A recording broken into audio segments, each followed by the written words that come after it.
தூய்மை பணியாளர்களோட உட்கார்ந்து பிரியாணி சாப்பிடுற மாதிரி கேமராக்கள் முன்னாடி நாடகமாடி வீடியோ வெளியிட்டு விளம்பரம் தேடிக்கிட்டார் முதலமைச்சர் ஸ்டாலின். ஆனா அந்த தூய்மை பணியாளர்கள் தங்கள் உயிருக்கு கூட உத்தரவாதம் இல்லாம இருக்கிறாங்களே, அதுக்கு ஏதாவது நடவடிக்கை எடுத்திருக்குதா இந்த அரசு? திருச்செந்தூர்ல பணியில சேர்ந்த முதல் நாளே மாற்றுத்திறனாளி தூய்மை பணியாளர் கழிவுநீர் குழிக்குள்ள விழுந்து பரிதாபமா உயிரிழந்திருக்கிறார். தன் குடும்பத்தை வளர்க்க மக்கள் வரி பணத்துல விண்வெளி ஆராய்ச்சிக்காக நிறுவனம் கரும்பு தோட்டத்துக்குள்ள நடக்க சிமெண்ட் ரோடு போடுற அளவுக்கு யோசிக்கிற முதலமைச்சருக்கு உயிரை பணைய வச்சு வேலை பார்க்குற தூய்மை பணியாளர்களுக்கு பாதுகாப்பு உபகரணங்கள் கொடுக்க தோணாதது ஏன்னு கேள்வி எழுந்திருக்கு.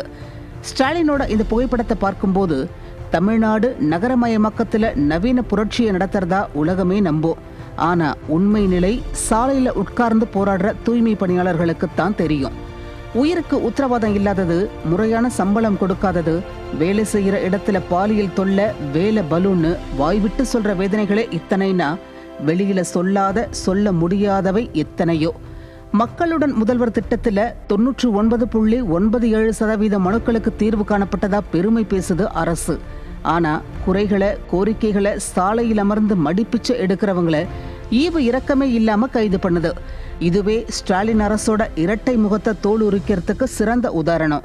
தூய்மை பணியாளர்களுக்கு பணி பாதுகாப்பு கொடுத்து அழகு பார்க்கறத விட அவங்கள சீருடையில உட்கார வச்சு வீடியோ போட்டோ எடுத்து வெளியிட்டு தன்னை சுய விளம்பரம் படுத்திக்கிறதுல தான் முனைப்பா இருக்கு இந்த அரசு. முதல்வர் அவர்களே, வளர்ச்சின்றது வெறும் புள்ளி விவரங்கள்ல விளம்பரங்கள்ல மட்டும் இல்ல, மக்களோட வாழ்க்கையில ஏற்பட்டிருக்கிற உண்மையான மாற்றத்துல தான் இருக்கு. அதை செய்யாத இந்த அரசோட வெற்றி விளம்பர பிம்பம் வரும் தேர்தல்ல உடையும்.